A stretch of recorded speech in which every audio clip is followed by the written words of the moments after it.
ஆமென். உட்காருவோம். அல்லேலூயா. கர்த்தர் நல்லவர். ஆமென்.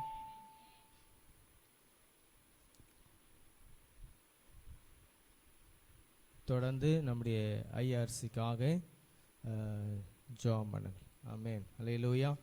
இப்பொழுதும் பாருங்க, நம்ம வாசிக்க கேட்ட இந்த பகுதியிலிருந்து சில காரியங்களை நாம் இன்றைக்கு தியானிக்க போகிறோம். ரொம்ப முக்கியமான வசனங்களை இன்றைக்கு நாம் வாசித்திருக்கிறோம் இல்லையா? கடைசி நாட்களில் என்ன சம்பவிக்கும் என்பதை இப்பொழுது நாம் தியானிக்க போகிறோம். கடைசி நாளில் என்னென்ன காரியங்கள் நடக்க போகிறது, நாம் எப்படி இருக்க கர்த்தர் சொல்லியிருக்கிறார், என்ன சொல்லியிருக்கிறார் அப்படின்றத நாம் இங்கே பார்க்க போகிறோம். ஆமென்.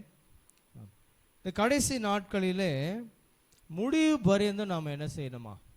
ஒரு ரட்சிக்கப்பட்ட விசுவாசி முடிவு பரியந்தம் அதில் நாம் நிலைத்து இருக்க வேண்டும். ஸோ நிலைத்து இருக்கும் பொழுது தான், அதாவது ரட்சிக்கப்பட்ட அந்த நிலைமையில நாம் நிலைத்து அந்த ரட்சிப்பை காத்து கொண்டு நாம் இருக்க வேண்டும். அப்பொழுதுதான் அந்த ரட்சிப்பு பூரணமாக நமக்கு கிடைக்கும். அல்லது ஒரு ஆண்டு காலம் அல்லது சில நாட்கள் நான் ரட்சிக்கப்பட்டிருந்தேன், அதன் பிறகு நான் இல்லை, அப்படியெல்லாம் இருந்தால் நம்ம என்ன செய்ய முடியாது? தேவ ராஜ்யத்துக்குள்ளே பிரவேசிக்க முடியாது. முடிவு பரியந்தும் நிலை நிற்பவனே ரட்சிக்கப்படுவான். ஏன் அப்படின்னு சொன்னால், இந்த கடைசி நாட்களில் அநேக கள்ள தீர்க்கதரிசிகள் எழும்புவார்கள், அநேகரை வஞ்சிப்பார்கள். அக்கிரமம் மிகுதியாவதினால் அநேகருடைய அன்பும் என்ன செய்யுமா? தணிந்து போகக்கூடிய ஒரு காலகட்டத்திலே நாம் இருக்கிறோம். இன்றைக்கு அநேக கள்ள தீர்க்கதரிசிகள் ஆல்ரெடி நம்மத்திலே இருக்கிறார். அநேக கள்ள தீர்க்க ஊழியங்கள் நம்மத்திலே இருக்கிறது. அநேக கள்ள போதகர்களும் கள்ள தீர்க்கதரிசிகளும் ஆல்ரெடி எழும்பிட்டான். அநேகரை இன்றைக்கு வஞ்சித்து கொண்டிருக்கிறார்கள். அல்லேலூயா, அல்லேலூயா. ஆனால் அதெல்லாம் மறைக்கப்பட்டிருக்கிறது, நம்முடைய கண்களுக்கு மறைக்கப்பட்டு நாமும் அதில் என்ன செய்கிறோம்? அதையெல்லாம் பார்க்கக்கூடியவர்களாய் நாம் இருக்கிறோம்.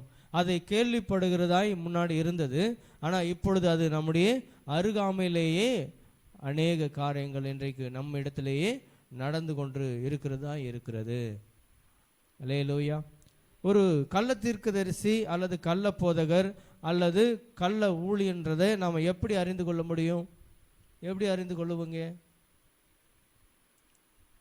எப்படி அறிந்து கொள்வீங்க சொல்லுங்க பார்ப்போம். ஒரு கள்ள தீர்க்கதரிசி, கள்ள போதகம் எப்படி நாம் அறிந்து கொள்ள முடியும்? எதை வைத்து நாம் அறிந்து கொள்ளலாம்? எதை வைத்து அறிந்து கொள்வீங்க? என்ன எல்லாரும் யோசிக்கிறீங்க? நான் உங்களுக்கு சொல்லி தரலையா? எதை வைத்து அவர் ஒரு கள்ள தீர்க்கதரிசி அல்லது ஒரு கள்ள போதகர் அப்படின்றத எதை வைத்து நாம் அறிந்து கொள்ள முடியும்?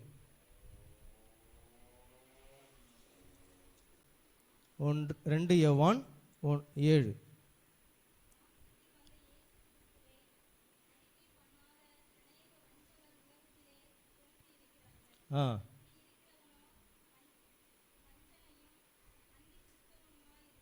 பாருங்க, யார் அந்தி கிறிஸ்து, யார் கள்ள போதனை செய்கிறவங்க, யார் கள்ளத்திற்கு தரிசி?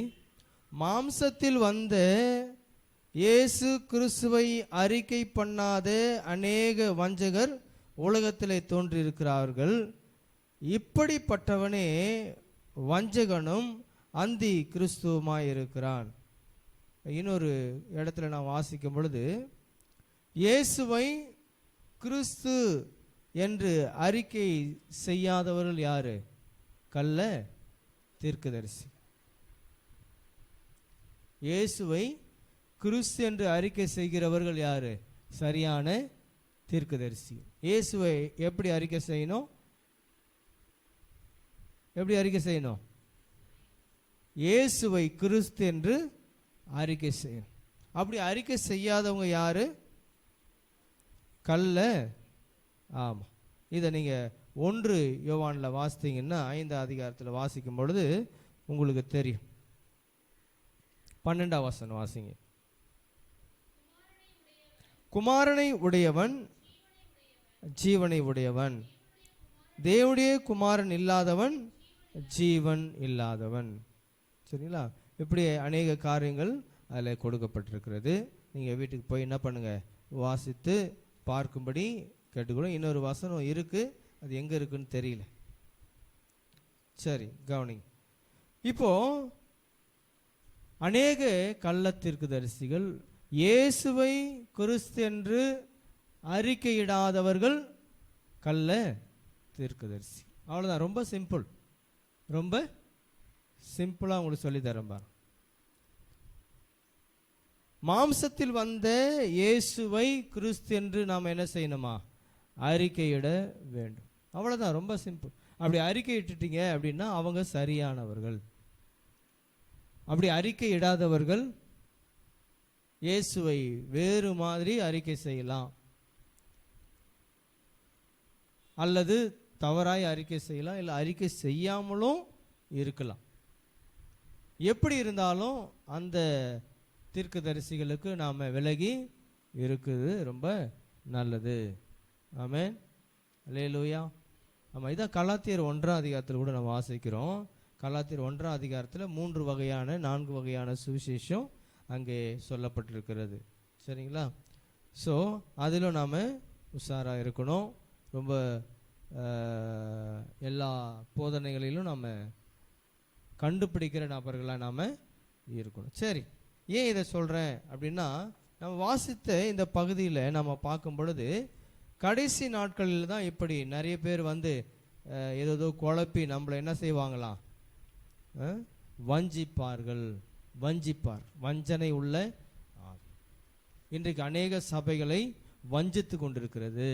சத்தியம் அவளுக்கு சேராதபடி மற்ற காரியங்களை வைத்து இன்றைக்கு அநேக சபைகளை இந்த கள்ள தீர்க்கதரிசியை ஆவியை உடையவர்கள், பிசாசனுடைய ஆவியை உடையவர்கள், தேவனுடைய ஆவியை பெற்றவர்கள் அல்ல. அதான் நான் உங்களுக்கு சொன்னேன், கிறிஸ்துவின் ஆவி இல்லாதவன் அவருடையவன் அல்ல. கிறிஸ்துவின் ஆவி யாருக்கு இருக்கோ அவர்கள் கிறிஸ்துவை உடையவர்களாக இருப்பார்கள். ஏன்னா வேதம் தெளிவாய் சொல்லுகிறது, பரிசுத்த ஆவியினாலே அன்றி ஒருவனும் இயேசுவை கிறிஸ்து என்று அறிக்கை செய்யவே முடியாது. பரிசுத்த ஆவி இல்லாம இயேசுவை கிறிஸ்து என்று ஒருவரால் என்ன செய்ய முடியாதான், அறிக்கை செய்ய முடியாதுன்னு வேதம் சொல்லுது. அப்போ கிறிஸ்துவின் ஆவி, பரிசுத்த ஆவி இருந்தால் தான் என்ன செய்ய முடியும், ஒரு நபரால் இந்த விசுவாச அறிக்கையை செய்ய முடியும். இல்லைன்னா அவரால் செய்ய முடியவே முடியாது. பரிசுத்த ஆவியானவர் உள்ள இருந்தால் தான் முடியும்.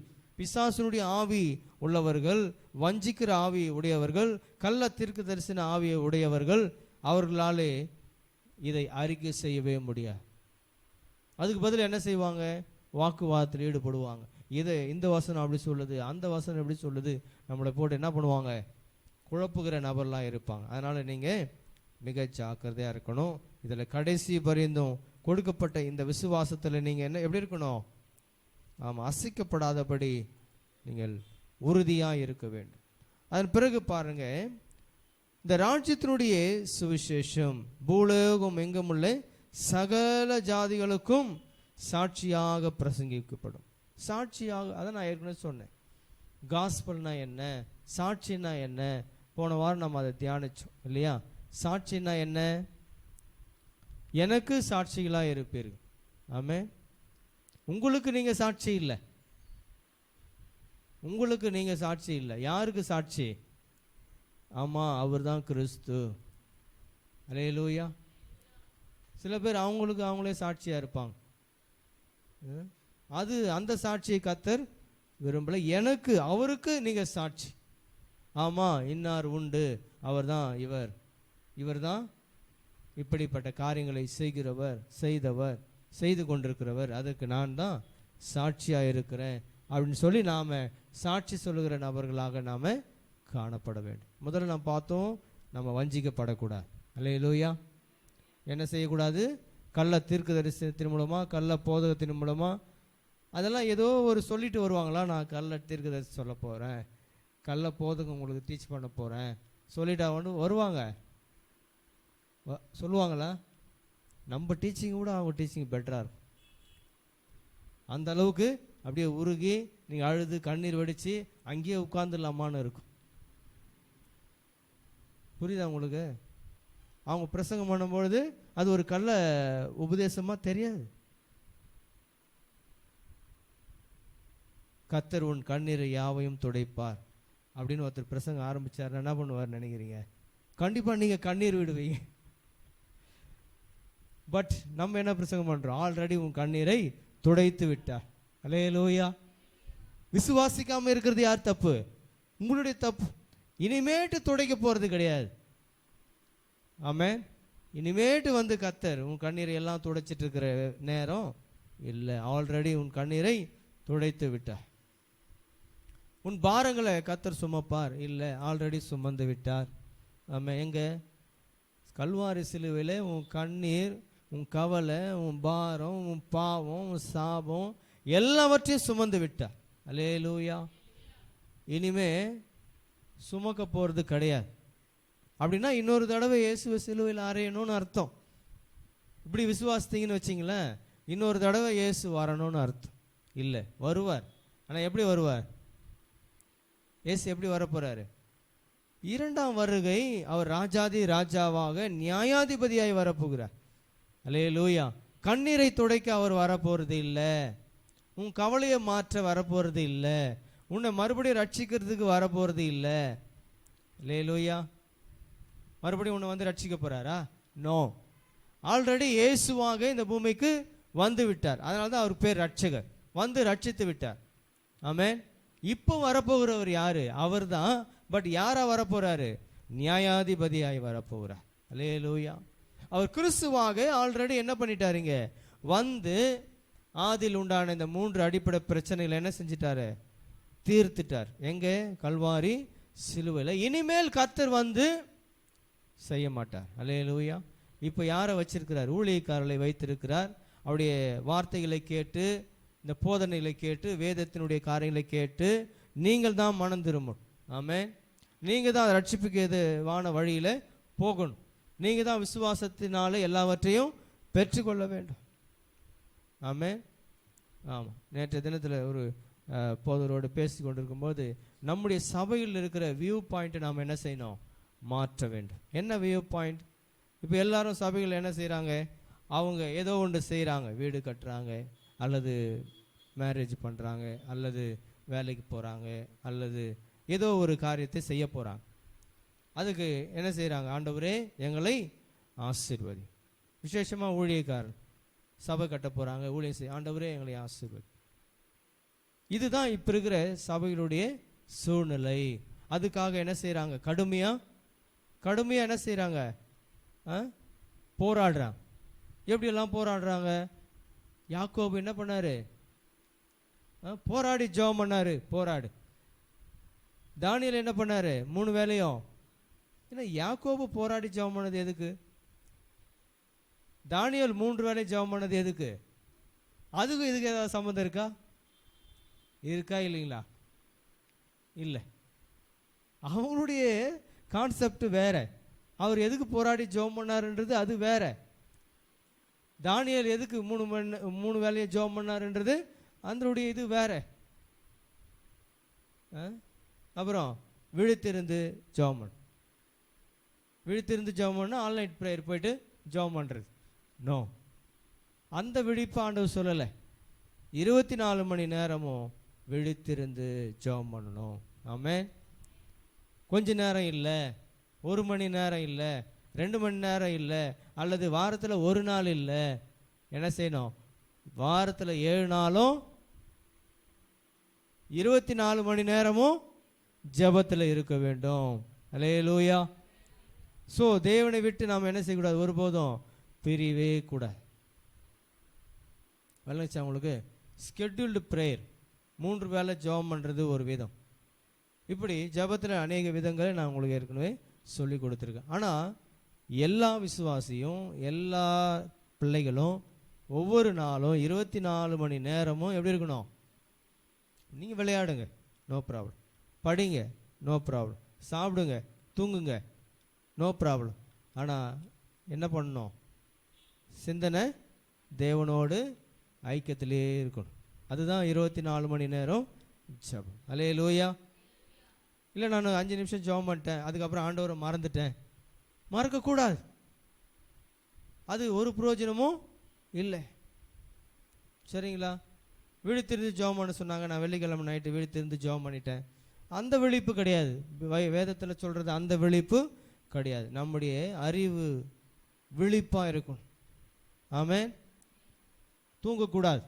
நம்முடைய அறிவு தூங்காமல் விழிப்பாக இருந்து நமக்கு எதிராக எழும்புகிற காரியங்களுக்காக நாம் என்ன செய்யணும்? ஜெபம் பண்ணிக்கொண்டே இருக்கும். விளங்குச்சா உங்களுக்கு? ஸோ நம்முடைய வியூ பாயிண்ட்டு மாற்ற வேண்டும். நாம் கர்த்தரை ஆசீர்வதிக்க சொல்லி ஜெபம் பண்ணக்கூடாது. ஆல்ரெடி நமக்கு தேவன் கொடுத்த ஆசீர்வாதத்தை நாம் பெற்றுக்கொள்ளுவர்களாக இருக்கும். ஆமென். ஆல்ரெடி ஆசீர்வதிச்சிட்டார் உங்களை. இனிமே வந்து கர்த்தர் ஆசீர்வதிக்க மாட்டார். நான் தெளிவாக சொல்கிறேன் பாருங்க. வீணா அதுக்கு ஜெபம் பண்ணி உங்கள் டைமை ஏமாந்து போகாதீங்க. ஆல்ரெடி உங்களை கர்த்தர் ஆசீர்வதிச்சிட்டார். ஆமென். வேதத்தில் இருக்கிற எல்லா ஆசீர்வாதமும் உங்களுக்கு தான். உண்மையா இல்லையா? எல்லா வாக்குத்தத்த வசனம் யாருக்கு? எப்போ எழுதினாரு? எப்போ எழுத போகிறாரா? இல்லை, ஆல்ரெடி எழுதிட்டார். ஏன் அது நமக்கு புரியல? நிறைய பேர் என்னை ஆசீர்வதிப்பார்னு வயசாகி சாகிற வரைக்கும் செத்து போயிடறாங்க. ஆசீர்வாதமே இல்லை. ஏன்? அவங்களுக்கு தெரியல. ஆசீர்வாதம்னா என்னன்றது தெரியல, சொல்லி கொடுக்கல. ஆல்ரெடி கர்த்தர் உங்களை என்ன பண்ணிட்டாரு? ஆசீர்வதிச்சிட்டார். அந்த ஆசீர்வாதத்தை நான் ஏற்கனவே சொல்லியிருக்கிறேன். பிசாசு உங்ககிட்ட இருந்து என்ன பண்ணிட்டான்? திருடிட்டான். பிசாசு உங்ககிட்ட இருந்து திருடிட்டான். இப்போ அந்த ஆசீர்வாதத்தை நீங்கள் மறுபடியும் அடையணும்னு என்ன பண்ணோம்? வசனம் சொல்லுது, பலவானை முந்தி கட்டினால் ஒழிய. அவனை கட்டி ஜெபம் பண்ணிட்டு உங்களுக்கு உண்டான ஆசீர்வாதத்தை என்ன பண்ணோம்? மறுபடியும் கொண்டு வர வேண்டும். ஆமென். நீங்கள்லாம் கொண்டு வந்தாச்சு ஆல்ரெடி. நாமெல்லாம் விடுதலை ஆக்கப்பட்டிருக்கிறோம். ஆனால் விடுதலை ஆக்கப்படாமல் ரட்சிக்கப்படாமல் இருக்கிறவர்கள் இன்றைக்கு பிசாசனுடைய கரத்தில் இருக்கிறார்கள். உடனே வீடு பணத்தை நினச்சிடாதீங்க. அந்த ஆசீர்வாதத்தை சொல்ல நான், அதையும் இருக்குது. உலகத்துக்குரிய ஆசீர்வாதத்தையும் கர்த்தர் நமக்கு கொடுத்திருக்கிறார். ஆனால் இப்போ பிசாசனுடைய கரங்களில் யார் இருக்கிறது? தேவனுடைய பிள்ளைகள். அந்த ஆத்துமாக்களை அவனை கட்டி நாம் என்ன பண்ணணும்? மறுபடியும் தேவனுடைய வீட்டிற்கு கொண்டு வருவதுதான் தேவ பிள்ளைகளுடைய வேலை. அதனால தான் கர்த்தர் உங்களை சுவிசேஷத்தை அறிவிக்க சொல்லியிருக்கிறார். ஆமென். விளங்குதா உங்களுக்கு? அதான் இங்கே சொல்லுது, கடைசி நாட்களில் என்ன செய்யணும்? இந்த சுவிசேஷம் பூலோகம் எங்கும் உள்ள சகல ஜாதிகளுக்கும் அறிவிக்கப்படும். அல்லேலூயா. அப்பொழுதுதான் என்ன வருமா? முடிவு வரும். முடிவு வரணும். உடனே என்ன? எல்லாரும் போய் சுவிசேஷம் அறிவிக்கணும். முடிவே வர வேண்டாம், நாங்கள் இப்படியே இருக்கிறோம் அப்படின்னு தான் இன்றைக்கி கிறிஸ்தவங்களாம் உட்காந்துட்டு இருக்கிறாங்க. அதனால தான் முடிவே இன்னும் வரல. ஆனால் அழிவுகள் ஆரம்பித்து விட்டது. என்ன ஆரம்பிச்சிருச்சு? ஆல்ரெடி அழிவுகள் ஆரம்பிச்சிருச்சு. கொள்ளை நோய், அப்புறம் யுத்தம், அப்புறம் பூமி அதிர்ச்சி, இல்லை எல்லாமே இன்றைக்கு ஆரம்பித்து விட்டது. எங்கேயோ ஆரம்பிக்குது, நமக்கு என்ன இல்லை, இங்கேயும் வரும். அதனால தான் இங்கே பாருங்க, மேலும் பாழாக்குகிற அருவருப்பை குறித்து தானியேல் தீர்க்கதரிசி சொல்லியிருக்கிறார். என்ன சொல்லியிருக்கிறாரு? வாசிக்கிறவன் சிந்திக்க கடவன், நீங்கள் அதை பரிசுத்த ஸ்தலத்தில் நிற்க காணும் பொழுது. என்ன தெரியுமா? வாசிக்கிறவன் சிந்திக்க வேண்டும். வேதத்தை வாசிக்கிற நபர்கள் என்ன பண்ணணும்? சிந்திக்க வேண்டும். நாங்கள் ஏன் வேதத்தை வாசிக்கிறோம்? நிறைய பேர் சொல்கிறீங்க, நாங்கள் அந்த பக்கமே போகிறது இல்லை. சண்டேனா நாங்கள் என்ன பண்ணுவோம்? அந்த பைபிளை நல்லா சுத்தம் பண்ணி எடுத்துன்னு வந்துடுவோம். நான் ஜாய்ஸ் வாரமெல்லாம் எனக்கு புத்தகம் படிக்கிறதுக்கே நேரம் சரியாகுது. ஸ்கூல் படிக்கிறதுக்கு, ஹோம்ஒர்க் எழுதுறதுக்கே நேரம் சரியாக. வருஷம் 5 புக்கு படிக்கிறவங்களால் ஒரு பைபிளை படிக்க முடியாதா? நான் சொல்கிறேன் பாருங்கள், நீங்கள் படிக்கிற புக்கெல்லாம் வேஸ்ட். நீங்கள் படிக்கிற புக்கெல்லாம் அடுத்த வருஷத்தோட வேறு புக்கு வந்துடும். இந்த புக்கை எந்த காயலாங்கடியில் போடலான்னு எடுத்துகிட்டு போயிட்டுருவீங்க. ஆனால் இந்த புக்கை நம்ம அங்கே போட வேண்டிய அவசியமே இல்லை. அல்லேலூயா. இந்த புக்கை போடுவோமா? எது இதில் என்ன இருக்கு? என்ன இருக்கு? தேவனுடைய வார்த்தை. ஆமென். நம்மை சுகப்படுத்துகிற வார்த்தை, நம்மை ஆசீர்வதிக்கிற வார்த்தை, நம்மை ரட்சிக்கிற வார்த்தை. அல்லேலூயா. நம்மை பரலோகம் போய் சேர்க்கும் வரையிலும் இந்த வார்த்தை தான், சேர்ந்த பிறகு இந்த வார்த்தை தான். அங்கே வேற ஒன்றும் புது பைபிள்லாம் உங்களுக்கு கிடையாது, இதே பைபிள் தான். ஆமென். ஸோ என்ன பண்ணணும்? நீங்கள் எல்லாரும் டெய்லி ஹோம்ஒர்க் படிக்கிற மாதிரி இதையும் என்ன பண்ணணும்? கொஞ்சம் நேரம் ஒதுக்கி வேதத்தை வாசிக்க வேண்டும். ஆமென். யாரெல்லாம் வாசிக்க போகிறீங்க? யாரெல்லாம் வாசித்துட்டு இருக்கீங்க?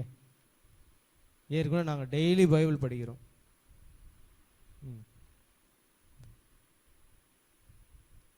சரி, கை தூக்குனா உங்களுக்கு என்னமோ ஃபீல் பண்ணுவீங்களோ?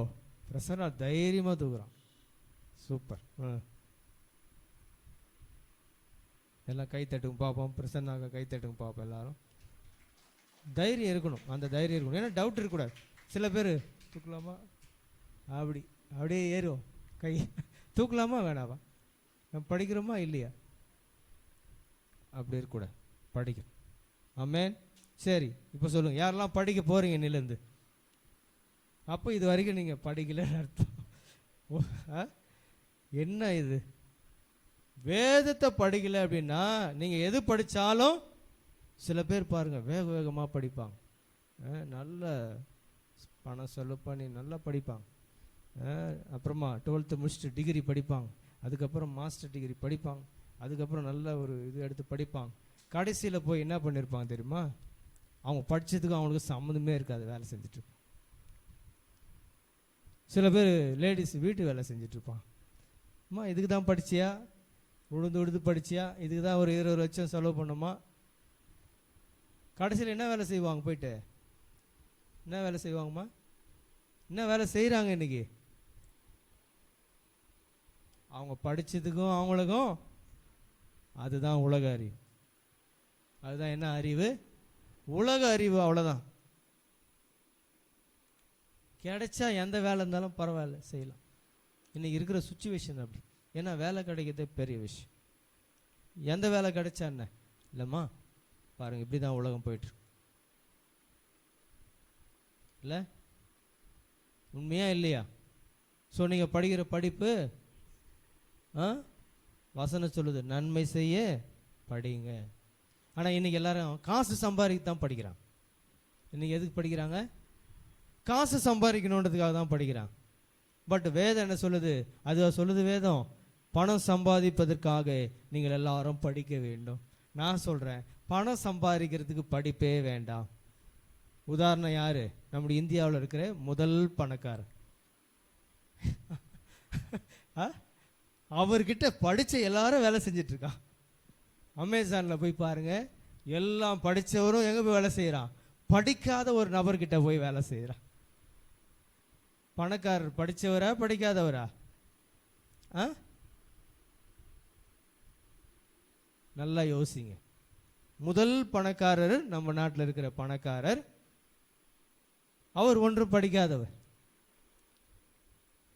பணம் சம்பாதிக்க படிப்பு வேணுமா?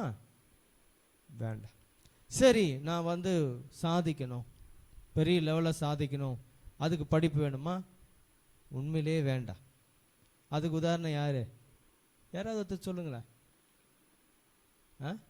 சச்சின் டெண்டுல்கர் என்ன பார்லிமெண்ட்டில் அவர் ஒரு எம்பியா சீட்டு கொடுத்துருக்காங்க. அவரை தெரியாது, உலகத்தில் அவரை தெரியாத நபரே கிடையாது. அவர் படித்தாரா? எந்த இதில் டிகிரி வாங்கினார்? அதுக்காக நீங்கள்லாம் படிக்கக்கூடாதுன்னு நான் சொல்ல வரல, படிக்கணும். எதுக்கு? நன்மை செய்ய படிக்க வேண்டும். அல்லேலூயா. படித்தாதான் ஒரு டாக்டர் ட்ரீட்மெண்ட் பண்ண முடியும், அது ஏழைகளை உயிரை காப்பாற்ற முடியும். அப்போ நன்மை தானே அது. ஒரு என்ஜினியரிங் படித்தாதான் கீழே விழாமல் இருக்கிற ஒரு பில்டிங்கை கட்ட முடியும், நாமளாம் உட்கார முடியும். ஸோ அது நன்மை தானே. புரியுதா உங்களுக்கு நான் சொல்கிறது? அதுக்கு தான் படிக்கணும். பணம் சம்பாதிப்பதற்காக அல்ல, பெயர் சம்பாதிப்பதற்காக, புகழ் சம்பாதிப்பதற்காக அல்ல, அல்லது பெரிய பதவிக்காக படிப்பு நிச்சயமாக இந்த மூணுத்துக்கும் உதவா. இன்னைக்கு அரசியல்வாதி எடுத்துங்க, யாராவது படிச்சிருக்காங்களா?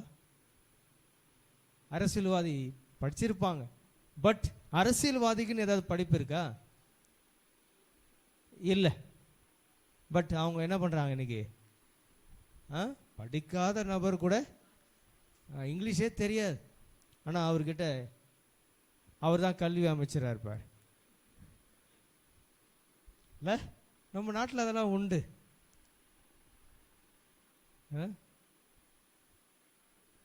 ஸோ எல்லாமே முரண்பாடாக இருக்குது பாருங்க. ஸோ நீங்கள்லாம் படிக்கணும், எதுக்கு? ஏதாவது ஒன்று செய்யணும் அப்படின்றதுக்காக என்ன பண்ணோம்? படிக்கணும். ஏதோ படிக்கிறோம் அப்படின்றதுக்காக படிக்கக்கூடாது. சரி, இப்போ இந்த வயசில் தெரில, கொஞ்சம் முதிர் வயதாகும்போது உங்களுக்கு அது அட்லீஸ்ட் அப்போவாவது நீங்கள் என்ன பண்ணணும்? தீர்மானம் எடுக்க வேண்டும். ஏன் இதை சொல்கிறேன்னா, ஆனால் மற்றவர்களுக்கு எப்படியோ உங்களுக்கு ஒரு வேலையை கர்த்தர் கொடுத்துருக்குறார். என்ன வேலை? நீங்கள் ஒரு நன்மை செய்ய போகிறீங்க. என்ன நன்மை செய்ய போகிறீங்க? வேதத்தை படித்து மற்றவர்களுக்கு சுவிசேஷத்தை அறிவிக்க போகிறீர்கள். ஆமென், அல்லேலூயா. புரிஞ்சுதா உங்களுக்கு எல்லாருக்கும்? நீங்கள் உங்களுடைய வேலை என்ன? எதுக்காக கர்த்தர் உங்களை படைச்சிருக்கிறாரு? கவனிங்க, எதுக்காக உங்களை படைச்சிருக்கிறாரு கர்த்தர்? எதுக்காக ரட்சித்திருக்கிறாரு? வேதத்தை படிக்க. ஒரு ஆமென் சொல்லலாமா? படிச்சுட்டு என்ன பண்ணணும்? யாபேஸ், படிக்காத நபர்களுக்கு நீ என்ன பண்ணணும்? போயிட்டு போதிக்க வேண்டும். அதுக்காக தான் கர்த்தர் உன்னை அழைச்சிட்டு வந்திருக்கிறார். அதுக்காக தான் கர்த்தர் உன்னை ரட்சித்திருக்கிறார். அதுக்காக தான் கர்த்தர் நமக்கு ஜீவனை கொடுத்திருக்கிறார். அதுக்காக தான் நல்ல சாப்பாடு, வீடு, பெற்றோர்கள், நல்ல துணி மணிகளை நம்ம கர்த்தர் கொடுத்திருக்கிறார். ஆமென். அப்படி இல்லைன்னா கர்த்தர் கொடுப்பார். இதை செய்யும் பொழுது, இதுக்காக உங்கள் மைண்டு இருக்கும் பொழுது, ஆயத்து இருக்கும் பொழுது, கர்த்தர் உங்களுக்கு உண்டான யாவையும் செய்து முடிப்பார். ஆமென். வேறு வழி இல்லை அவருக்கு. நீங்கள் ஜெபமே பண்ண வேண்டாம். நான் சொல்கிறேன் பாரு, இதை மட்டும் செய்யுங்க. நீங்கள் என்ன பண்ண வேண்டாம்? ஆண்டவரே எனக்கு இது வேணும், அது வேணும், எதுவுமே நீங்கள் கேட்க வேண்டாம். அவருக்கு கொடுத்து தான் ஆகணும், வேறு வழி அவருக்கு இல்லை. ஆமென். புரியுதா உங்களுக்கு நான் சொல்கிறது? அவருக்கு வேறு வழி. அவரை சங்கடத்தில் நாம் மாட்டி விட்டுறோம் பாருங்க. என்ன ஜாய்ஸ் என் வேலையை செய்ய போகுது, படிக்குது, என்ன பண்ணுறது? கண்டிப்பாக அதுக்கு உண்டானது நான் கொடுத்து தான் ஆகணும், வேறு வழியே இல்லை. ஆமென். அப்படி தான் கர்த்தர் உங்களை நடத்துவார். நீங்கள் எதுவும் கேட்க வேண்டிய அவசியம் இல்லவே இல்லை. யார் கேட்பாங்க? அஞ்ஞானிகள் தான் கேட்பாங்க. என்ன? பிள்ளைக்கு என்ன தேவைன்றதை தகப்பன் அறிந்திருக்கிறார். அல்லேலூயா. அப்பம் தேவையா? மீன் தேவையா? நல்ல ட்ரெஸ்ஸு தேவையா? அல்லது என்ன தேவைன்றது பரலோகத்தில் இருக்கிற பிதா. அதான் விசுவாசம். ஆமென். ஆனால் அஞ்ஞானிகள் ஜெபிக்கிறது போல நீங்கள் என்ன செய்யக்கூடாது? ஜெபிக்கக்கூடாது. ஞானிகளாக ஜெபிக்கணும். எப்படி ஜெபிக்கணும்? ஞானம் உள்ளவர்களாக நீங்கள் ஜெபிக்க வேண்டும். அல்லேலூயா. அப்போது இந்த சுவிசேஷத்தை அறிவிக்கக்கூடிய பொறுப்பை கர்த்தர் உங்களுக்கு கொடுத்திருக்கிறார், நம்முடைய சபைக்கு கொடுத்திருக்கிறார். அதனால தான் இப்போ நாம் என்ன செய்ய போகிறோம்? இந்த பகுதியில் இருக்கிற அநேக சபைகளுக்கு நாம் சுவிசேஷமாய் அறிவிக்க போகிறோம். அல்லேலூயா. அந்த பாஸ்டர் சொன்னார், ஒரு 5 வருஷத்தில் கண்டிப்பாக சபைகள் மாறும். இப்படியே நீங்கள் பண்ணீங்கன்னா, அந்த போதகர் சொன்னார், கண்டிப்பாக இந்த 5 வருஷம் சபைகள் மாறும். சபைகளுடைய நோக்கங்கள் மாற வேண்டும். யார் கையில் இருக்கு? பிள்ளைகளுடைய கருத்தில். ஆனால் பிசாசு அதை எளிதாக என்ன பண்ணுவான்? தடுக்க அநேக முயற்சிகளை எடுப்பான். சரிங்களா? பிசாசுனுடைய அநேக முயற்சி இதில் இருக்கும். ஆனால் அவனால் என்ன செய்ய முடியாது? இதை ஜெயிக்க முடியாது. கர்த்தரே ஜெயிக்கிற கிருபையை கொடுப்பார். அல்லேலூயா, அல்லேலூயா. அதனால் நல்லா ஞாபகம் வச்சிங்க, இந்த கடைசி நாட்களில் தானியேல் சொல்லியிருக்கிறபடி வாசிக்கிறவன் சிந்திக்க கடவன். ஆமென். வாசிக்கிறவன் என்ன பண்ணணும்? எதை வாசிக்கிறவன்? வேதத்தை வாசிக்கிறவன். வேதத்தை நீங்கள் என்ன பண்ணணும்? வாசிக்க வேண்டும். வாங்க உள்ள உட்காருங்க. வேதத்தை என்ன செய்யணும்? வாசிக்க வேண்டும். அது உங்கள் மேலே விழுந்த கடமையாக இருக்கிறது. இன்றைக்கு எல்லாம் கை தூக்கி இருக்கீங்க. என்ன பண்ண போறீங்க? தொடர்ந்து என்ன பண்ண போறீங்க? டெய்லி ஏதாவது ஒரு நேரத்தை என்ன பண்ணுங்க, ஃபிக்ஸ் பண்ணிவிட்டு என்ன பண்ணணும், விளையாட போயிடக்கூடாது, தூங்கிடக்கூடாது, டிவி பார்க்கக்கூடாது. என்ன பண்ணணும், வேதத்தை படிக்க வேண்டும். ஆமென். பெற்றோர்கள் சரியான முறையில் இருந்தாங்கன்னு வச்சிங்களேன், அவங்க சாப்பிடும் பொழுது யூதர்களைப் போல செய்யலாம். என்ன, சாப்பிடும் பொழுது ஒரு நல்ல நேரம், யூதர்கள் என்ன பண்ணுவாங்களாம், உட்காந்து 1 மணி நேரம் எடுத்துப்பாங்களாம். 1 மணி நேரமோ 2 மணி நேரம் நினைக்கிறேன், 2 மணி நேரம் நினைக்கிறேன். 2 மணி நேரம் கொஞ்சம் அதிகம்தான். நம்ம சாப்பிட்ற நேரம் ஒரு 5 நிமிஷம். சாப்பாடு கிடைச்ச உடனே நம்ம என்ன பண்ணுறோம், டக்குன்னு சாப்பிட்டு வேறு வேலையை பார்க்குறோம். இல்லை உண்மையா இல்லையா? ஆமாம். ஆனால் அவங்க ஒரு 1 மணி நேரம் மேலே எடுத்து என்ன பண்ணுவாங்களாம், உட்காந்து பேசுவாங்க. நீ என்ன படித்த, கர்த்தர் என்ன பேசினார். ஸோ இப்படி பிள்ளைகளை ஃபாரம், அதுதான் என்னது, ஃபாரம். வெறும் படிக்கிறதோடு விட்டுறக்கூடாது.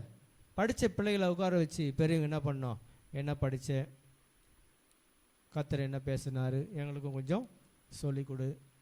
இப்படியெல்லாம் கேட்குறது ரொம்ப ரொம்ப நல்லது. அதுக்கப்புறம் அவங்களுக்கு தெரிஞ்சதை அவங்களுக்கு சொல்லி, இந்த பிள்ளைகளை இந்த யூத மார்க்கத்தில் பாருங்கள், இந்த பழைய ஏற்பாட்டு முறையின்படி அவ்வளோ ஸ்ட்ராங்காக வளர்த்துருக்குறாங்க. அதனால தான் இஸ்ரேல் ஜனங்களை யாரும் என்ன பண்ண முடியல, அவங்க இன்னும் இயேசுவை ஏற்றுக்கொள்ளவே முடியல. அது காரணம் என்ன, அவங்களுடைய டீச்சிங். இந்த இருதயமாகிய பலகையில் எழுதி கொள்ள ஆண்டவர் சொன்னார் இல்லையா. இருதயம் ஒரு பலகை மாதிரி. அந்த காலத்தில் பலகை தான் இருந்தது, அதனால் அப்படி சொன்னாங்க. ஆனால் இந்த காலத்தில் நோட்டு புக்கு, கம்ப்யூட்ரு எல்லாம் இருக்குது, டெலிட் ஆகாத காரியங்கள்லாம் இருக்குது. இல்லை, பலகைன்னா ஈஸியாக அழிஞ்சிடும். ஆனால் பேனால் எழுதுனா அப்போ இருந்ததுன்னா ஒரு வேளை சொல்லியிருப்பாங்க போல. நல்லா கவனிங்க, இந்த வசனத்தை எங்கே எழுதணும், இருதயத்தில் எழுதணும்னா நீங்கள் மெமரி பண்ணணும்னு அர்த்தம். என்ன பண்ணணும், வசனத்தை மெமரி பண்ணணும். ஒவ்வொரு வசனத்தை நீங்கள் படித்து அதை மனப்பாடம் செய்து கொள்ள வேண்டும். அல்லேலூயா. ஏன்னா கடைசி நாட்களில் இந்த வேதம் இல்லாமல் போகலாம். அப்போது உங்கள் மைண்டில் என்ன பண்ணணும், இந்த வேதத்தை படித்து வைத்திருக்க வேண்டும். இந்த வேதம் போனாலும் பரவாயில்லை, இந்த புக்கு போனாலும் பரவாயில்லை, அது எங்கே இருக்குது, நம்முடைய மைண்டில் இருக்க வேண்டும். அல்லேலூயா. சைனா போன்ற தேசங்கள்லாம் இந்த வேதத்தை வெளியே தூக்கிட்டு சுத்த முடியாது. சுற்றினா அவங்கள அரெஸ்ட் பண்ணிவிடுவாங்க. அப்பேற்பட்ட நாடுகளெல்லாம் இருக்கிறது. ஆனால் அவங்க எங்கே ஆராதிக்கிறாங்களாம், குகைகள், பூமிக்கு அடியில் குகை மாதிரி நோண்டி வைத்து அதுக்குள்ளே போயிட்டு என்ன பண்ணுறாங்க, சர்ச்சஸ் நடத்துகிறாங்க. சர்ச்செல்லாம் அங்கே தான் நடக்குது, யாருக்கும் தெரியாமல். அந்த மாதிரி சூழ்நிலை நம்ம தேசத்தில் வரத்துக்கும் வாய்ப்புகள் உண்டு. ஆனால் எல்லாம் படித்து வச்சுக்கிட்டா, நான் பார்த்தீங்கன்னா சில நேரத்தில் பைபிளே கொண்டு போக மாட்டேன். இப்போ ஒரு ட்ரெயினில் போகிறோம், அல்லது பஸ்ஸில் போகிறோம், அல்லது ஒரு இடத்துக்கு போகிறோம் பப்ளிக்கு, அங்கே போய் பைபிள் எடுத்துகிட்டு சுற்ற வேண்டிய அவசியம் இல்லை. ஒரு நபருக்கு சுவிசேஷம் சொல்கிறதுனா ரொம்ப எளிமையாக அவங்கள கூப்பிட்டு, இந்த வசனம் இப்படி சொல்லுது, ஆதியாகமம் 3:15 இப்படி சொல்லுது, யோவான் 5 அதிகாரம் 1ஆம் வசனம் இப்படி சொல்லுது. ஆல்ரெடி நம்ம மனப்பாடம் பண்ணி வைத்திருக்கிறோம். அல்லேலூயா. அதனால் நான் பார்த்தீங்கன்னா ஆதியாகமத்திலிருந்து வெளிப்படுத்தல் வரைக்கும் எல்லாம் முக்கியமான வசனங்களை கோட் பண்ணி அவங்களுக்கு ஈஸியாக நான் என்ன பண்ணிவிடுவேன், சொல்லிவிடுவேன். விளங்குச்சு அவங்களுக்கு? ஸோ சுவிசேஷத்தை சொல்லாமல் நாம் யாரையும் விடவே கூடாது. எப்பேற்பட்ட ஆளாக இருந்தாலும் அவளுக்கு நம்ம சுவிசேஷத்தை என்ன பண்ணோம், சொல்லி விடுவது ரொம்ப நல்லது. ஆமென். கிடைக்கிற அந்த நேரத்தை நம்ம பயன்படுத்தி, கொஞ்ச நேரம் கிடைச்சா கூட அந்த நேரத்தை நாம் சுவிசேஷத்துக்காக நாம் பயன்படுத்துகிறது ரொம்ப ரொம்ப நல்லது. நான் பார்த்தீங்கன்னா யாரெல்லாம் மீட் பண்ணுறனோ, கிறிஸ்தவங்களாக இருந்தாலும் சரி, கிறிஸ்தவர்கள் அல்லாதவர்களாக இருந்தாலும் சரி, கடைக்கு போனாலும் சரி, அல்லது ஒரு டிரைவராக இருந்தாலும் சரி, அல்லது அவர் ஏதோ ஒரு வேலை செய்யறதுக்கு வராரு, யாராக இருந்தாலும் என்ன பண்ணிவிடுவேன், சுவிசேஷத்தை அது ஏற்ற அந்த காரியத்தை கொண்டு வந்து எப்படியாவது என்ன பண்ணிவிடுவேன், சொல்லிவிடுவேன்.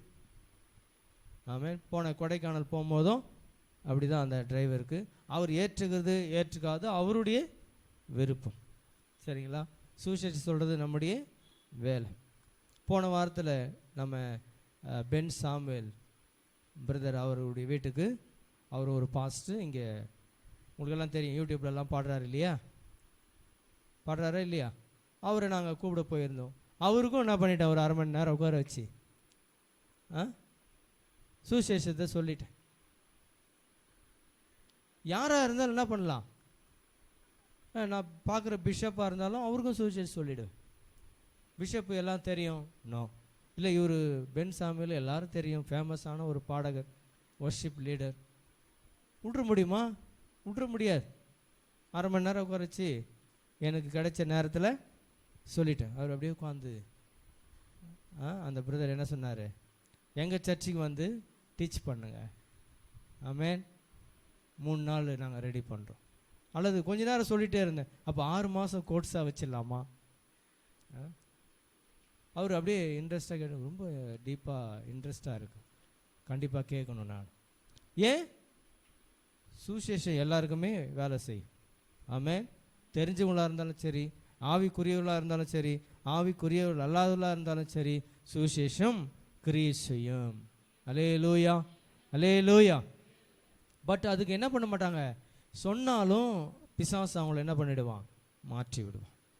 சுவிசேஷத்தை அறிவது பிசாசுக்கு பிடிக்கவே பிடிக்காது. மற்ற எல்லாம் பிடிக்கும்.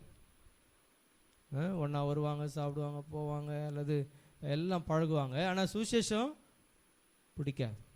ஏன்? பிசாசுக்கு பிடிக்காது. அதனால் அவங்களுக்கு. அதனால் நீங்கள் என்ன பண்ணணும், வேதத்தை படித்து இந்த சுவிசேஷத்தை அறிந்து யாராக இருந்தாலும் சுவிசேஷத்தை சொல்லிவிட வேண்டும். ஆமென். அதனால தான் இங்கே சொல்லுது, ராஜ்யத்தினுடைய சுவிசேஷம் எல்லா ஜாதிகளுக்கும் அறிவிக்கப்படும். இது ஏதோ நம்ம பிரசங்கம் பண்ணுறதுக்காக பண்ணலை, இது நடக்க போகிறதே உங்களுக்கு சொல்லப்பட்ட தீர்க்க தரிசன வசனமாக இருக்கிறது. ஆமென். அல்லேலூயா. நல்லா கவனிங்க. அப்போ தானியேல் இதை தான் சொல்லியிருக்கிறார். என்ன சொல்லியிருக்கிறார் அடுத்தது, நீங்கள் அதை பரிசுத்த ஸ்தலத்தில் நிற்க காணும் பொழுது. எதை நிற்க காணும் பொழுது? ஒன்றுமே புரியல இது. அவர் சொல்கிறாரு, அதை நீங்கள் பரிசுத்த ஸ்தலத்தில் நிற்க காணும் பொழுதுன்னா என்ன தெரியுமா? தானியேல் புஸ்தகத்தை வாசித்துட்டீங்களா? வாசித்திருக்கீங்களா? யாராவது வாசிங்க. ஆமென். தீர்க்கதரிசன புஸ்தகம் ஏசாயா, தானியேல் ரொம்ப ரொம்ப முக்கியமான புஸ்தகம். நீங்கள் யாத்திராகமும் இதெல்லாம் வாசியாடி கூட போகிறீங்க. தானியேல் புஸ்தகமும் ஏசாயா தீர்க்கதரிசன புஸ்தகம் ரொம்ப ரொம்ப முக்கியமானதார். ஏன்? அதை நீங்கள் பரிசுத்த ஸ்தலத்தில் காணும் பொழுது அப்படின்னா என்ன தெரியுமா உங்களுக்கு? கடைசி நாட்களில் நான் சொன்னபடி எருசலேம் தேவாலயம் 3வது முறையாக எழுப்பி கட்டப்படும். ஒரு ஆமென் சொல்லாமா? இப்போ அங்கே என்ன இல்லை, எருசலேமில் தேவாலயம் இல்லை. முதல் தடவை 2வது தடவையும் இடிச்சாச்சு. இப்போ 3வது தடவை என்ன செய்ய போகிறாங்க? கட்ட போகிறாங்க. அது கட்டி முடிக்கப்பட்ட பிறகு என்ன நடக்க போகுது அதில் தெரியுமா? அதை பரிசுத்த ஸ்தலத்தில் கொண்டு வந்து வைப்பார்கள். யார? விக்கிரகத்தை. அந்த ஸ்தலத்தில் எதை கொண்டு வந்து வைக்க போகிறாங்க? விக்கிரகத்தை கொண்டு வந்து வணங்க போகிறார்கள். அந்த பரிசுத்த ஸ்தலத்தை பாழாக்குகிற, அருவருப்பாய் மாற்றுகிற அந்த நேரம் வரும் பொழுது தேவனுடைய வருகை வந்துவிடும். அதை தேவன் பொறுத்து கொள்ள மாட்டார். விளங்குச்சா உங்களுக்கு? எருசலேம் தேவாலயம் கட்டி முடிக்கப்பட்டு அதில் எதை வைக்க போகிறாங்க? என்ன பண்ண போகிறாங்க? விக்கிரகத்தை கொண்டு வந்து. அப்படின்னா என்ன? பிசாசுக்கு அங்கே ஆராதனை செய்யப்படும் பொழுது. அதான் இங்கே தானியேல் சொல்கிறாரு, நீங்கள் அதை பரிசுத்த ஸ்தலத்தில் காணும் பொழுது, நிற்க காணும் பொழுது, யூதேயாவில் இருக்கிறவர்கள் மலைகளுக்கு ஓடி போங்க. அங்கே தான் யூதர்கள் யூதேயாவில் இருக்கிறாங்க. அவங்க எல்லாரும் என்ன பண்ணணுமா? மலைகளுக்கு ஓடி போக வேண்டும். அங்கே உள்ளே போகக்கூடாது. அவங்களோடு கூட அந்த சபையில் போய் ஆராதனை செய்யக்கூடாது. பிசாசுக்கு ஆராதனை செய்யப்படுகிற அந்த நேரத்தில் அந்த சபை யாருக்கு கட்டுறாங்க தெரியுமா? ஆண்டவருக்கு தானே கட்டுறாங்க. ஆனால் என்ன செய்ய போகிறாங்க? அதில் பிசாசுக்கு ஆராதனை செய்ய போகிறார். அப்படி செய்யும் பொழுது யூதேயாவில் இருக்கிற ஜனங்கள் எல்லாரும் என்ன பண்ணுங்க? எங்கே ஓடுங்க? ஓட வேண்டும். ஆமென். நாம் கூட ஓடணும். ஓடுகிற ஒரு நாள் வரப்போகுது. அல்லேலூயா. மலைகளுக்கு ஓடி போங்க எல்லாரும், அதுக்குள்ள ஓடாதீங்க. அதுக்கப்புறம் வீட்டின் மேல் இருக்கிறவன் தன் வீட்டில் எதையாகிலும் எடுப்பதற்கு இறங்கக்கூடாது. நீ சேர்த்து வச்சிருக்கிற பொண்ணு பணம் இதெல்லாம் இறங்கத்துக்கு உள்ள போனீன்னா நீ அவ்வளோதான், காலின்னு அர்த்தம். வீட்டுக்குள்ளே போகக்கூடாது. அதனால தான் ஆண்டவர் சொன்னார், உங்கள் பொக்கிஷங்களை எங்கே சேர்த்து வைங்க? பரலோகத்தில் சேர்த்து வைங்க, இங்கே சேர்த்து வைக்காதீங்க. இங்கே சேர்த்து வச்சிங்கன்னா திருடன் வந்து ஒரே நாளில் திருடிட்டு போயிடுவோம். சரிங்களா? ஆமாம். இல்லை நாங்கள் பேங்க் லாக்கரில் வைக்கிறோம், அங்கேயும் திருட இருக்கா, அது உங்களை காப்பாற்றாது. பரலோகத்தில் சேர்த்து வைக்கிற பொக்கிஷம் மாத்திரமே உங்களை பரலோக ராஜ்யத்துக்கு கொண்டு போகும். விளங்குச்சா உங்களுக்கு? அல்லேலூயா. நீங்கள் ஒன்றும் கவலைப்படாதீங்க, உங்ககிட்டலாம் அந்த அளவுக்கு ஒன்று பொக்கிஷம் இருக்கிற மாதிரி தெரியல. ஆனால் இன்றைக்கு செல்வந்தன் என்று சொல்லுகிறவர்கள், பணம் படைத்தவர்கள் இன்றைக்கு அநேகர் இருக்கிறார்கள். ஆனால் அவர்கள் ரட்சிக்கப்படவே இல்லை பாரு. ஆனால் ரட்சிக்கப்பட்டவர்களும் அப்படி இருக்கிறார்கள். அவர்கள் மனம் திரும்பி அவருடைய பொக்கிஷங்களை எதுக்காக கொடுக்கணும்? தேவ ராஜ்யத்திற்காக, ஊழியங்களுக்காக கொடுப்பார்கள் என்று சொன்னால் ஊழியங்கள் வளரும். அதன் பிறகு பாருங்க, வயலில் இருக்கிறவன் தன் வஸ்திரங்களை எடுப்பதற்கு திரும்பாதிருக்க கடவன். வயலில் வேலை செய்யும் பொழுது என்ன செய்யக்கூடாது? இது நிறைய அர்த்தம் இருக்குது.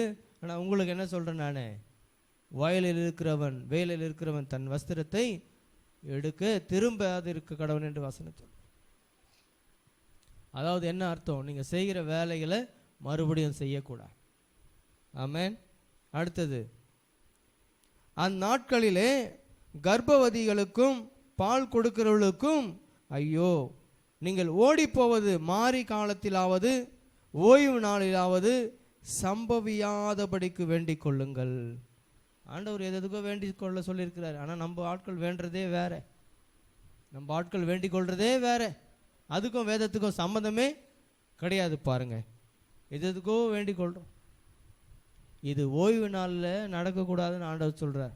ஒருவேளை அப்படி அவங்க ஓய்வு நாளில் ஆராதனை பண்ணிட்டாங்கன்னு வச்சுங்க,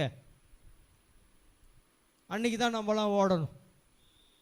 நம்மளாம் அன்னைக்கு தான் ஓட வேண்டியதாக இருக்கும். ஓடலைன்னா முடிஞ்சது உன் கதை. கத்தை சொன்னபடி ஓடலைன்னா உன் கதை முடிஞ்சது. அவங்களோட கூட சேர்ந்து நாமும் அழிவு வந்துவிடும். லோத்துடைய மனைவி எடுத்துங்க. ஆண்டவர் சொன்னார், இப்போ என்ன எதை அழிக்க போகிறேன்? சோதோம் கொமோரோ பட்டணத்தை அழிக்க போகிறேன். ஏன்னா இதுதான் உதாரணமாக கர்த்தர் கொடுத்திருக்கிறார். ஏன்? ரட்சிக்கப்பட்டவுடைய வீட்டு நிலைக்கால்களில் மாத்திரம் எதை பூசினாங்க? எதை பூச சொன்னார்? எதை பூத்த சொன்னார்? ரத்தம். அப்போது சங்கார தூதன் வரும் பொழுது, இது ரட்சிக்கப்பட்டவுடைய குடும்பம், ஒன்றும் செய்யக்கூடாது, போயிடுவோம். அதனால தான் உங்கள் குடும்பம்லாம் வீடெல்லாம் ரொம்ப ரொம்ப முக்கியமானது. உங்கள் வீட்டில் எதை பூசணும்? நீங்கள் ஆண்டவருடைய பரிசுத்த ரத்தம் தெளிக்கப்பட்டிருக்க வேண்டும். இல்லை சங்கார தூதன் எங்கே வந்துடுவான்? உங்கள் வீட்டுக்குள்ளே வந்து சோஃபாவில் உட்காந்து கால் மேலே கால் போட்டு உங்கள் வீட்டை என்ன பண்ணிகிட்டு இருப்பான்? பார்த்துட்டு இருப்பான். இன்றைக்கி அநேக வீட்டில் அவன் தான் இருக்கிறான். வீட்டை அழித்து என்ன பண்ணுறது? இப்படி எல்லா காரியங்களையும் நாசம் பண்ணுறது. அவனுக்கு இடம் கொடுக்கணுமா? கொடுக்கக்கூடாது. என்ன பண்ணணும்? வீட்டு நிலை கால்களை பரிசுத்த ரத்தத்தை பூசணும். எங்கே போய் வாங்குறது பரிசுத்த ரத்தத்தை? எங்கே போய் வாங்க போகிறீங்க? சொல்லுங்கள் பாஸ்டர், நாங்கள் போயிட்டு வாங்கிட்டு வந்து கண்டிப்பாக பூசிடுறோம். எப்படி பூசுவீங்க? அதுதான் ஜபம். அல்லேலூயா. ஜபத்தினாலே அவளை கட்டி ஜெபிக்க வேண்டும். ஆமென். அல்லேலூயா. ஆமாம், எங்கேயும் விற்கல, கடையில் கொடுங்க, ஒரு 100 கிராம் வாங்கி வந்து பூசுறது. அதுக்கு பதில் குங்குமம் இதெல்லாம் வாங்கி பூசிட்டு போகிறீங்க. அது பழைய ஏற்பாட்டில் அந்த ரத்தத்துக்கு பதில் தான் இன்றைக்கி எல்லார் வீட்லேயும் என்ன யூஸ் பண்ணுறாங்க? பெயிண்டில் போட்டுடுறாங்க, அப்புறம் ரெட் கலரில் இல்லை குங்குமத்தை வாங்கி வந்து போடுறாங்களா இல்லையா? அது இதுதான் பழைய ஏற்பாட்டில் பண்ணது, இப்போ பண்ணிகிட்ருக்காங்க. அது இந்துக்கள் இது கிடையாது, விளங்குச்சா உங்களுக்கு? போடுறாங்களா இல்லையா? 3 கோடு போடுறாங்களா? ஏன் 4 போட வேண்டியது தானே? ஏன் 2 போட வேண்டியது தானே? ஏன் 3? அதில் வேற ஒரு பொட்டு நடுமயத்தில். ஏன் பொட்டு வைக்கிறாங்க நடுமயத்தில்? நடு கோடில் ஒரு பொட்டு வைப்பாங்க பார்த்தீங்களா? அது ஏன்? அதுதான் இயேசு கிறிஸ்துவ குறிக்கிறது. பிதா குமாரன், ஆமாம், இயேசு தான் ரத்தம் சிந்தினார், அவருக்கு ஒரு பொட்டு வை. 3 நாமம் போடு, 3 ஒயிட் கலரில் போடு, நடுமயத்தில் என்ன போடு? ரெட் கலரில் போடு. ஏன் அதெல்லாம் தெரியுமா உங்களுக்கு? நம்பாட்கள் ஏன் ரெட் கலரில் போட்டு வைக்கிறாங்க? சரி, நம்பாட்கள் லேடிஸ் எல்லாம் ஏன் ரெட் கலரில் போட்டு வைக்கிறாங்க? அம்மா நீ பொட்டு வச்சிருக்கியா? எதுக்கு வச்சிருக்க? ஏன்னா நீ தான் வச்சிருக்க, வேறு யாரும் வச்சிடல. சொல்லு பாப்போம், எதுக்காக வச்சிருக்க? சும்மா சொல்லு, உனக்கு தெரிஞ்சது. தெரியாது. இப்படிதான் நிறைய பேருக்கு தெரியவே தெரியாது. உன்னை எதுவும் பிசாசு அணுக்கூடாதுன்னு தான் இங்கே ரெட் கலரில், அதுதான் ஆண்டோடைய ரத்தம். அதை பாவிச்சு தான் என்ன வச்சுட்டாங்க, இங்கே ரெட் கலரில் குங்குமத்தில் போட்டு வச்சுட்டான். அது ஆட்கள், நம்ம ஆட்கள் பாரு, அதை ஸ்டிக்கராக வேற போட்டான். காலம் முன்னேற அதை எப்படி போட்டான்? ஸ்டிக்கராக போட்டு ஒட்டிக்கிட்டு. விளங்குச்சா உங்களுக்கு? இப்படி நம்ம செய்கிற எல்லாமே பழைய ஏற்பாட்டில் செய்த காரியங்கள் தான். ஆனால் நாம் அது எல்லாம் இப்போ என்ன பண்ணுறதில்ல, ஃபாலோ பண்ணாமல் நம்ம ஜெபம் பண்ணுற பொழுது கர்த்தர் உண்மையாகவே அவருடைய அபிஷேகத்தை நம்மளை வைக்கிறதுனால இது நமக்கு தேவையில்லைன்னு எடுத்துட்டோம். வேறு ஒன்றும் விஷயம் இல்லை, இது நமக்கு தேவையில்லை. ஏன்? பிசாசு நம்மளை பார்க்கும்பொழுது இவன் கர்த்தருடைய பிள்ளைன்னு தெரியும், அவனுக்கு கண்டிப்பாக தெரியும். அதனால் நம்ம என்ன செய்யறதில்ல, வைக்கிறதில்ல. அல்லேலூயா. தெரியாதவர்கள், ரட்சிக்கப்படாதவர்கள் அல்லது வேத ஞானம் இல்லாதவர்கள் அதை வச்சுக்கிறது. எதுவும் தீண்டு நம்மளை, அதுவும் 100ல் ஒருத்தருக்கு தான் தெரியும், மீதி பேரெலாம் தெரியாமையே வச்சுக்கிறது. என்னுடைய அம்மா சொன்னாங்க, சின்ன வயசுலேருந்து அது பழக்கம். சின்ன வயசுலேருந்து பழக்கம். ஏன்னா அம்மா வச்சுக்கிட்டாங்க, அவங்க பாட்டி வச்சுக்கிட்டாங்க, அப்படியே தொடர்ந்து. ஆனால் இவங்க ஏன் வச்சுக்கிறாங்கன்னு இவங்களுக்கு தெரியவே தெரியாது. ஏன் வீட்டில் அதெல்லாம் பூசுகிறாங்க தெரியாது. ஏன் மஞ்சள் பூசுகிறாங்க, அதுக்கப்புறம் குங்குமம் வைக்கிறாங்க, இதெல்லாம் தெரியாது. ஆனால் தெரியாமே நாம் நிறைய விஷயத்த செஞ்சிட்ருக்குறோம் இன்றைக்கி வரைக்கும். இதான் கலாச்சாரம்னு சொல்லுவாங்க. என்னது? கலாச்சாரம், கல்ச்சர். ஸோ அதை நாம் இப்போது என்ன செய்கிறோம், அதெல்லாம் வேண்டியதில்லை அப்படின்னு சொல்லி நாம் நீக்கி விடுகிறோம். பாருங்கள், அப்போது கடைசி நாட்களில் தேவன் வருவதுக்கு முன்பதாக அவருடைய பரிசுத்த ஆலயத்தில் விக்கிரக ஆராதனை நடக்கும் பொழுது நாம் எல்லாம் ரொம்ப உஷாராக என்ன பண்ணோம், ஓடி போக வேண்டும். அன்றைக்கு சோதோம் கொமோரோ பட்டணத்தை அழிக்கும் பொழுது ஆண்டவர் தெளிவாக சொன்னார், லோத்தினுடைய மனைவியே என்ன பண்ணு, அழிக்க போகிறேன், என்ன பண்ணு நீ, தெளிவாக சொல்கிறாரு பாருங்க. என்ன சொன்னார்? திரும்பி பார்க்காம ஓடு. எப்படி ஓடு? திரும்பி பார்க்கக்கூடாது. நீ ஆண்டவர் அழிக்கிறாரா இல்லையா, என் பொருளெல்லாம் என்னாச்சு, வீடு என்னாச்சு, இதெல்லாம் நீ என்ன செய்யக்கூடாது, திரும்பி பார்க்காத. நம்ம ஆட்கள் என்னைக்காவது கீழ்ப்படிஞ்சிருக்காங்களா? நம்ம ஆட்கள் என்ன செய்ய மாட்டாங்க, சொன்னாதான் என்னதான் இருக்குது பார்த்துருவோமே. நம்ம ஆட்கள் அதில் ஒரு பெரிய இன்ட்ரெஸ்ட். ஏவாள் கூட அப்படி தான், சாப்பிடக்கூடாதா, சாப்பிட்டு தான் பார்த்துருவோமே, இல்லை செய்து தான் பார்த்துருவோமே. ஃபாஸ்ட்டு செய்யக்கூடாதுனாரா, அதில் என்ன தான் இருக்குது பார்த்துருவோம், செஞ்சு தான் பார்ப்போம். ஓடுறாங்க, அழிவு அங்கே அழிந்து கொண்டு இருக்கிறது. இப்போ என்னாச்சு, லோத்தினுடைய மனைவி என்ன பண்ணுறாங்க, ஆண்டவர் சொன்னார், நீ திரும்பி பார்த்த என்னவா மாறுவ, உப்பாக மாறிடுவேன், உப்பு தூணாக மாறிடுவேன். இவங்க என்ன பண்ணிருக்கணும், ஆண்டவருக்கு பயந்து ஓடி இருக்கணும்ல. ஓடும்பொழுது இந்த அம்மா என்ன பண்ணிட்டாங்க, அவள் தான் முடிஞ்சது விஷயம். என்னவா மாறிட்டாங்க. ஆமாம், இன்னும் அது இருக்குதான், போய் பார்க்குறதுன்னா யாராவது ஃப்ளைட் டிக்கெட் போட்டு போய் பார்த்துட்டு வாங்க. நோவாவுடைய பேழையும் கண்டுபிடிச்சிருக்காங்க, அதையும் பார்க்கறதுனா போய் பார்த்துட்டு வாங்க. அப்போ ஆண்டவருடைய கல்லறை இருக்குது, அதுவும் இருக்குது, போய் பார்க்கறதுனா எல்லாமே இருக்குது. எருசலேமுடைய தேவாலயம் கட்டப்பட்ட இடம் இருக்குது, அழுகையின் சுவர் இருக்குது. அது அழுகையின் சுவராக மாற்றிட்டாங்க. போய் அழுது அழுது அழுது எல்லாரும் அழ வேண்டியதே இல்லை. ஆண்டவர் என்ன சொன்னார்? எனக்காக அழாதீங்க, உங்களுக்காக அழுங்க, உங்கள் பிள்ளைகளுக்காக அழுங்கன்னு ஆண்டவர் சொல்லும்போது இவங்க கீழ்ப்படுகிறதாவே இல்லை. எல்லாரும் போய் அந்த செவரான நின்று என்ன பண்ணிட்டு இருக்காங்களாம்? அழுதுட்டுருக்குறான். ஆண்டவரே ஆலயம் போச்சு, உண்மையும் சிலுவையில் அரைஞ்சிட்டாங்களே. அதெல்லாம் கர்த்தருடைய திட்டம். உனக்கு சொன்னது மட்டும் நீ செய், கர்த்தர் சொன்னதை அவர் செய்வார். அதுக்கு அழுகையின் சுவர்னு இன்றைக்கி பேர். இன்றைக்கி கூட நிறைய சபையில் போய் நிறைய பேர் அழுதுட்டு வரான். தேவையே இல்லை, நீங்கள் அழ வேண்டியது அவசியமே இல்லை. ஆமென், அல்லேலூயா. யாருக்காக அழணும்? நீங்கள் ஆண்டவருக்காக அழ வேண்டிய அவசியம் இல்லை.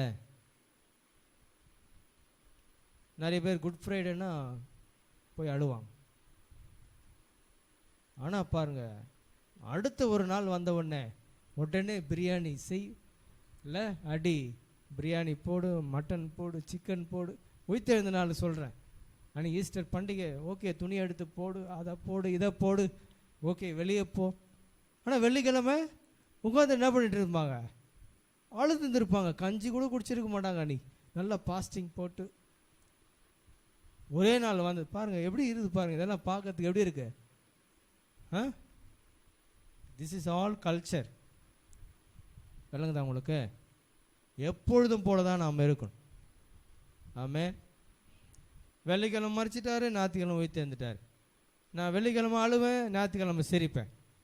அடுத்த வருஷம் வந்தால் வெள்ளிக்கிழமை அழுவேன், ஞாயிற்றுக்கிழமை சிரிக்க போகிறேன்.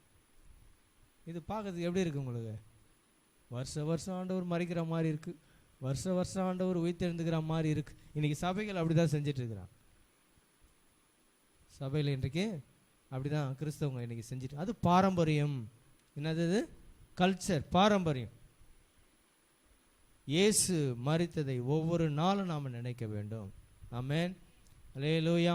இயேசு உயிர்த்தெழுந்ததை ஒவ்வொரு நாளும் நாம் என்ன செய்யணும்? நினைக்க வேண்டும். அல்லேலூயா. ஆண்டவரே சொல்லியிருக்கிறார், என்ன?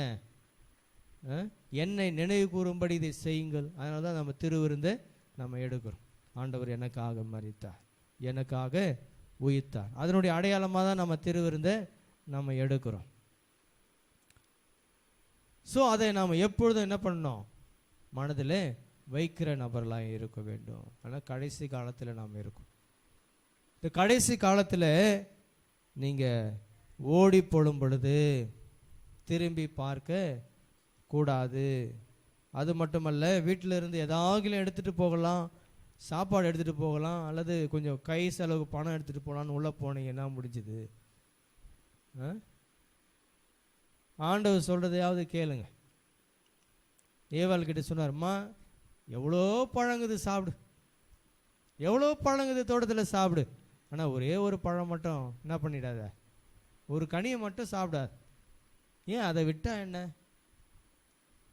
இல்லை, ஆண்டவர் 99 கனியை சாப்பிடாத, ஒரு கனியை சாப்பிடு, அதே சாப்பிட்டு போர் அடிச்சிருக்கோம். அப்போ ஆண்டவர் மேலே தப்பு சொல்லியிருக்கலாம். ஆனால் ஒன்று தானே சாப்பிடக்கூடாதுன்னு சொன்னார். 99 ஆண்டவர் ஒன்று கொடுத்தாரு இல்லையா? ஆனால் அது ஒன்றையும் நான் விடக்கூடாதுன்னு ஏவாள் என்ன பண்ணிட்டாங்க? சாப்பிட்டு பெரிய பாவத்துக்குள்ளே விழுந்து, இல்லை எவ்வளோ பிரச்சனைப்பா. நிறைய பேர் ஆதாம் ஏவாளை திட்டுறவங்க உண்டு இன்னைக்கு. இவங்களால தான் பிரச்சனை வந்தது.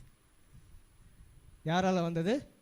இவங்களால தான் பிரச்சனை வந்தது. நான் படுற கஷ்டத்துக்கு இவங்க தான் காரணம் அப்படி நிறைய பேர் திட்டுறவங்களும் உண்டு. இல்லைன்னா நம்ம நல்லா இருந்திருக்கலாமே. இல்லை அப்படியா?